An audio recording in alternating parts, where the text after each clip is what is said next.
Player পারফরমেন্সে যে আমার কাছে মানে টিমের পারফরমেন্সটা ইম্পর্টেন্ট। লাস্ট সিজনে সুপার ফোরের চিন্তাটা এখনো আমরা করছি না, আমরা ম্যাচ টু বাই ম্যাচ চিন্তাই বেশি করা হচ্ছে। স্টার্টটা তো অবশ্যই অনেক আমরা ভালো করেছি, বাট সিলেটটা আমরা ভালো ক্রিকেট খেলেছি, বাট রেজাল্ট আমাদের পরে আসেনি। তো আমরা সেটা নিয়ে আমরা সবাই প্লেয়াররা আমরা কথা বলেছি, ম্যানেজমেন্ট সহ কথা বলেছে। তো যেটা পাস্ট সেটা নিয়ে আসলে আমরা ওয়ারিড না, যেটা হয়তো আমরা ভালো কিছু করার জন্য আমরা এখানে প্রিপারেশনটা নেব। ক্যাপ্টেন মিরাজ রান পাচ্ছে না, এটা কি একদম সংখ্যা কিনা আপনাদের জন্য, অথবা এটা কি রান পাচ্ছে না তা না, লাস্ট ম্যাচে মিরাজ কিন্তু একটা দুর্দান্ত একটা ইনিংস খেলেছে, তো সেটা যদি ক্যারি করতে পারে সেটা আমার টিমের জন্য বেটার। মিরাজ বলছিলেন যে আসলে যদি মিরাজ বলছিলেন যে আসলে যদি প্লেয়াররা পারফর্ম না করে তাহলে ক্যাপ্টেনের জন্য একটু টাফ হয়ে যায়। আসলে মিরাজ এখন কতটুকু প্রেসারে রয়েছে, মানে প্লেয়াররা যদি পারফর্ম করতে পারছে না। অ্যাজ এ প্লেয়ার পারফরমেন্সে যে আমার কাছে মানে টিমের পারফরমেন্সটা ইম্পর্টেন্ট। আমার কাছে যেটা মনে হচ্ছে যে আমরা কম্বাইন্ডলি ভালো ক্রিকেট খেলছি, বাট সিলি মিস্টেকে আমরা হয়তো ম্যাচগুলো মিস করেছি। হ্যাঁ, যদি সবাই একসাথে যদি পারফর্ম করে ইট লুকস গুড, অ্যান্ড আমার মনে হয় এখান থেকে সবাই বেরিয়ে লাস্ট ম্যাচে আসলে একটা টাইট ম্যাচ আপনারা খেলেছেন, ড্রেসিং রুমে একদম বেশি রিঅ্যাকশন করছে, এটা part of game. But Chittagong পর্বটা আপনারা কিভাবে আলাদা করতে চাচ্ছেন?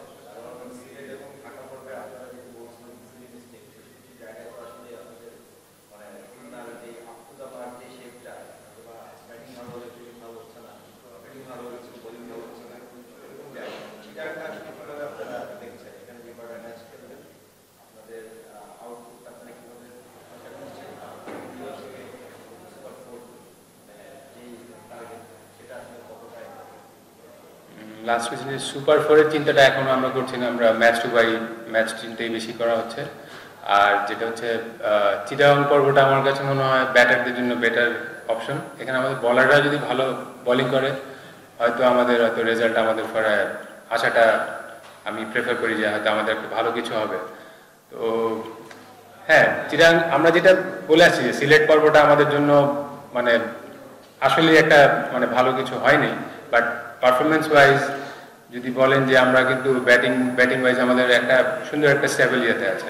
তো আমরা হয়তো মিড ওভারের বোলিংটা একটু যদি ভালো কিছু হয়, ভালো যদি আমরা করতে পারি, হয়তো এখান থেকে হয়তো আমাদের রেজাল্ট আমাদের পরে আসবে ইনশাআল্লাহ। আরেকটা সম্পর্ক হচ্ছে যে মিরাজ একটা ভালো রিঅ্যাকশন করেছিলেন, সেটা নিয়ে অনেক কথা হয়েছে। তো আসলে এই রিঅ্যাকশন যে আমরা যতটুকু টেলিভিশনে দেখেছি ততটুকু, এরপরে আসলে কি হয়েছে, কিভাবে কথা বলেছে, কিভাবে ঠান্ডা হয়েছে? আসলে দেখেন, এই ধরনের ম্যাচ হারলে একটু সবাই আপসেট থাকেই, বাট এখান থেকে it's a part of cricket. আমাদের মানে এরকম রেজাল্ট এরকম আগেও হয়েছে, সব সময় ক্রিকেট এরকম হারলে এটা সবাই একটা টিমের মধ্যে একটু ডিমোরালাইজ থাকে। বাট আমরা ওই রাতের দিনটাই শেষ, পরের দিন থেকে আমরা মোটামুটি এই চিটাগাংয়ের জন্য আমরা প্রসিজার মানে মানসিকভাবে আমরা নেওয়া শুরু করেছি। সবাই আমরা একসাথে বসে কথা বলেছি তো এখান থেকে কিভাবে বেরিয়ে আসা যায়। যদি আগের পুরানো মানে দিনে পড়ে থাকি তাহলে তো ধরেন আমার ওইটাই আমাদের ব্যাকফায়ার করবে এখানে। তো সবাই পজিটিভ, তো আমরা সবাই মানে ভালো করার জন্য মুখিয়ে আছি যেটা।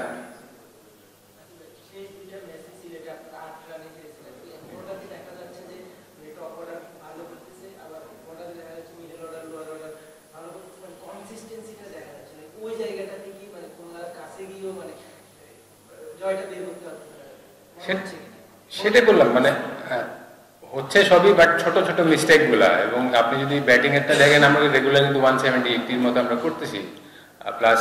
কিন্তু আমার কাছে মনে হয় যেটা বোলিংটা আমাদের মিড ওভার গুলা যেই জায়গাটায় ওইখানটায় আমরা হয়তো আরেকটু কনসার্নটা করা বেটার।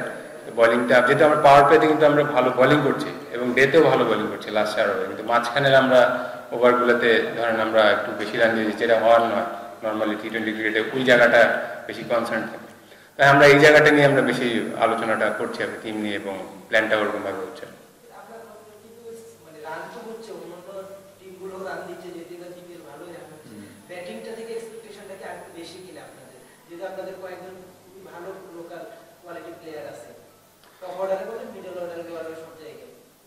এক্সপেকটেশনটা আমার সবসময় বেশি থাকে ব্যাটারদের কাছে, যেহেতু আমি ব্যাটিং পার্টটাই দেখছি।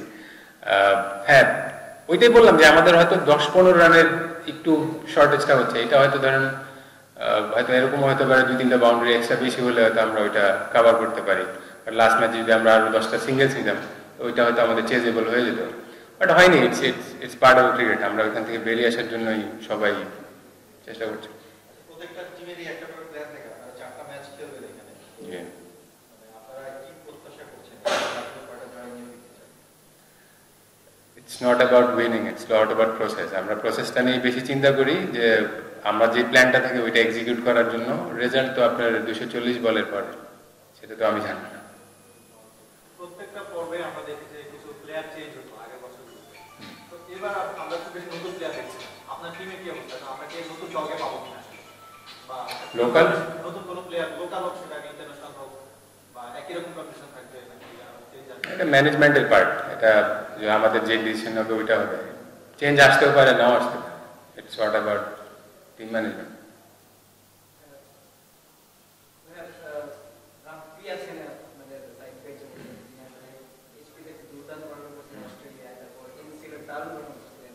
মানে যেহেতু আসলে নওয়াজ আর নাসুম আছে, লেফট হ্যান্ড স্পিনার হিসেবে খেলা হচ্ছে না, বুঝতে পারছি, কিন্তু আসলে ব্যাটে তো দারুণ পারফরম্যান্স করেছে। এই জন্য ইনফর্ম প্লেয়ারকে আসলে সেগমেন্টের বিষয়ে রাখা সেটা টিম কম্বিনেশন। আপনি বলে দিচ্ছেন নওয়াজ আছে, নাসুম আছে, সো এইখানে ধরেন আপনার হয়তো আপনারা বলতেছেন ওর চেয়ে বেটার অপশন, বাট রাব্বি যে মানে অত মানে ওরকম কম্পিটিটিভ প্লেয়ার না, তা না। রাব্বির কোয়ালিটিও আছে, এমন হতে পারে রাব্বি যদি সুযোগ পায়, রাব্বি তার জায়গাটা প্রুভ করার জন্য হয়তো চেষ্টা করবে অবশ্যই। এবং আমাদের যদি অপশন থাকে অবশ্যই কেন নয়, রাব্বিকে আমরা পিক করবো।